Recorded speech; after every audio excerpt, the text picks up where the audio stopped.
Hello and welcome back to the channel. I am now here in Amsterdam, the capital of the Netherlands, of course. It's my first time here, actually. Country number 59 for me, and it's a cold, chilly November's day after coming from the Philippines. It's quite a difference in temperature. I'm standing here by one of Amsterdam's many beautiful canal viewpoints. And in this video, I'm just going to be walking around the city for the first time, really. I'm only here for a couple of days on my way back to the UK. I'll explain why as I walk along and show you a little bit of what this very well-known place is like.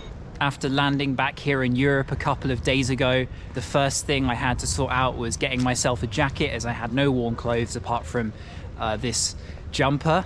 And the main reason I came here to see Bon Iver play. Justin Vernon is my favorite artist, and I think his music is incredible, and I've always wanted to see him play live.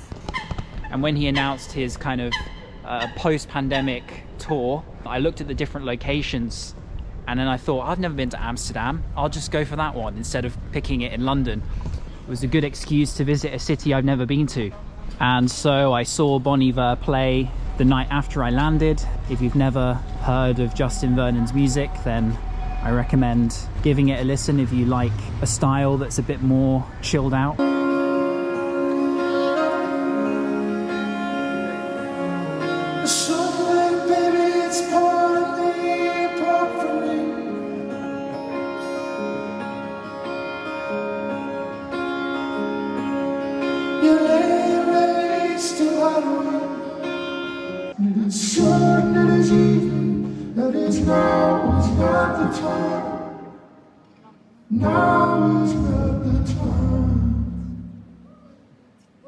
Now I'm toiling with all your blood, and I remember something.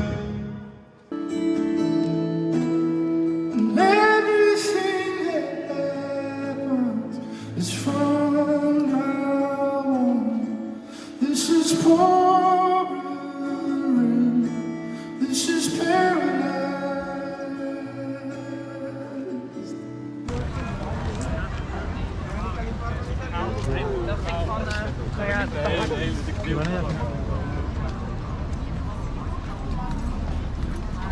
So if you've never been to Amsterdam before, you might get the wrong impression if you haven't seen it with your own eyes, because it's a place that comes with a few stereotypes, you know, the red light district, and of course the coffee shops, which aren't coffee shops, they're places that you smoke weed legally. And in fact, it doesn't have a tacky feeling at all. Many of the streets and areas are so nice and clean. Beautiful buildings and canals everywhere, as you're about to see. And it's somewhere that has surprised me just how nice it is since I arrived. Of course, expect to see bikes absolutely everywhere. And you're gonna have to be really mindful of the bike lanes while you're here. They're almost like highways, and people really ride them so fast here that you always have to watch where you're going.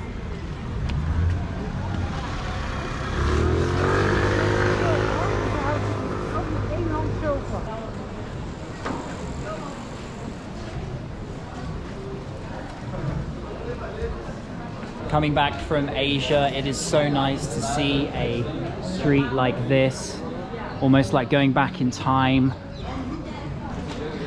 Beautiful old shops and buildings and clocks, bikes whizzing down the middle, especially with the colder temperature in the winter time that I miss so much about Europe. I think it's the best time to be in this part of the world. There are many companies offering canal tours of the city. You can go around for an hour or so. Just take your pick which one you want to do it with. and heading more towards the center of the city at the moment now. So this is an example of some of the different lanes of traffic here in Amsterdam. You have cars and trams running through the middle, and then this here is the bike lane.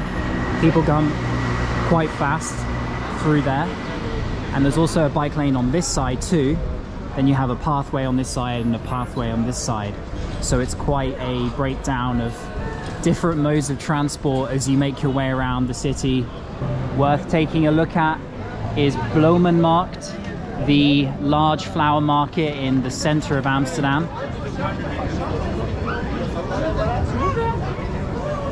And the flower market has been here for quite a while actually. It dates back to 1862, which means it's been an integral part of market life right here in the middle of the Netherlands' capital for some time. All sorts of blooms, particularly tulips, lots of different colors. These ones everlasting, €3.50 each, or 10 for 28 euros. They smell really nice. Just stopping here at this point as I make my way around. I think in particular this little spot is really nice. One place I highly recommend that you visit is the Van Gogh, did I pronounce that right? Van Gogh Museum, and it's basically full of his artwork, excluding Starry Night, which is in New York, and I totally recommend going. If you want to get a space, you have to book well in advance. You can't just turn up on the day because all the tickets will be sold out. So make sure you go on the website and grab your spot at least a few weeks, if not months in advance. And the same goes for Anne Frank's house too. But I'll talk a bit more about visiting that place later, as I'm planning to pass by on my way, kind of wandering around here. It can be a little bit confusing when walking around because many of the streets look the same, as the canals are broken down into blocks with bridges.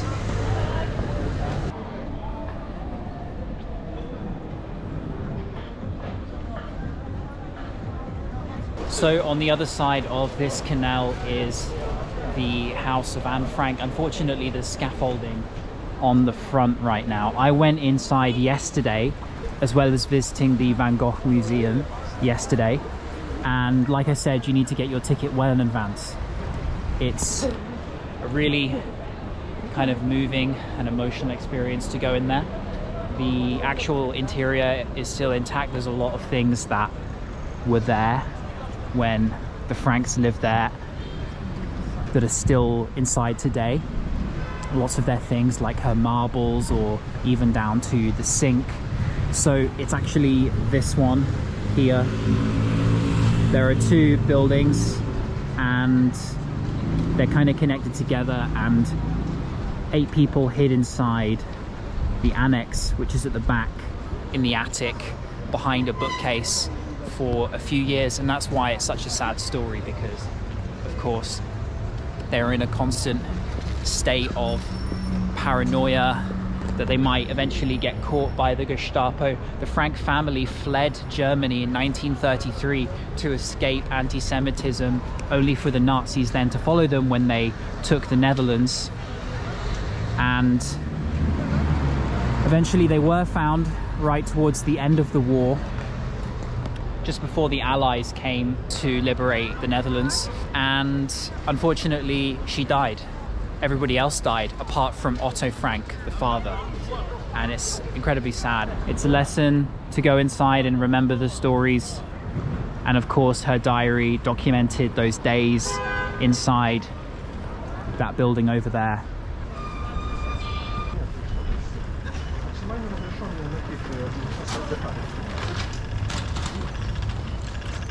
It's a shame that the weather is a lot more miserable today than it was yesterday. When I visited the museums, we had beautiful clear sky and fluffy clouds with bright colors.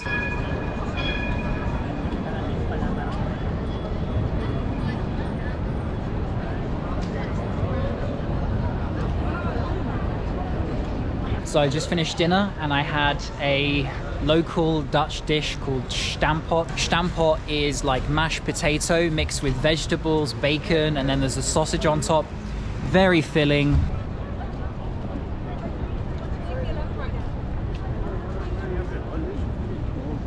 I've walked along a little bit to Central Station, and across the way some more good viewpoints and beautiful buildings. Behind those buildings is Duivalen, the red light district. I recommend walking there and seeing what it feels like to be there. It's a really interesting place. I'm not going to show it in this video because taking pictures of any of the women in the windows will get you in trouble. By the same token, I'm not going to go to a coffee shop and smoke a joint because it'll probably demonetize this video. But just know that walking around Amsterdam, you'll see everywhere coffee shop, and you can go inside and smoke if you want to. It's up to you. So I'm going to end things here. I have to wake up very early tomorrow morning to fly back to the UK, and I know I haven't really shown much of Amsterdam tonight. It's been rainy. The weather yesterday was much nicer. It's a bit of a shame. I'm just going back to the UK briefly to sort myself out, and then within a week I'll be off again for a month or so. So I'll see you then. Cheers.